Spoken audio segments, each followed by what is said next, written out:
गडचिरोली जिल्ह्यातील कोरची कुरखेडा या राष्ट्रीय महामार्गावर तब्बल 8 किलोमीटरचे वळणी घाट असून या मार्गावर नेहमी हलक्या तसेच जड वाहनांची वर्दळ असते।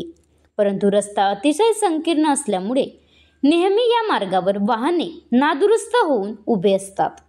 मध्यरात्री सुमारे 2च्या दरम्यान छत्तीसगड येथून बंगलोरकडे जात असलेला ट्रक नादुरुस्त झाल्यामुळे वाहनांची सुमारे 5 ते 6 किलोमीटर लांबच लांब रांग दिसून आली।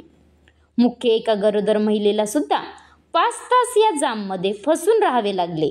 तसेच काही चिमुकले सुद्धा पाणी व जेवणाविना त्यांनी रात्र काढले। एका शासकीय बसमध्ये सुद्धा प्रवास करणाऱ्या 40 प्रवाशांना सुद्धा तब्बल 5 तास वाट बघावी लागली। महत्त्वाचे म्हणजे रस्ता सुरळीत करण्याकरिता कुठलेही शासकीय कर्मचारी उपस्थित झाले नव्हते, म्हणून नागरिकांनी नाराजी व्यक्त केली आहे। या मार्गावर सुरजागड येथील लोह खनिज घेऊन जाणाऱ्या ट्रकमुळे अपघाताचे प्रमाण वाढले आहेत। महाराष्ट्र लाईव्ह न्यूज उमेश गजलपेल्लीवार, तालुका प्रतिनिधी, गडचिरोली।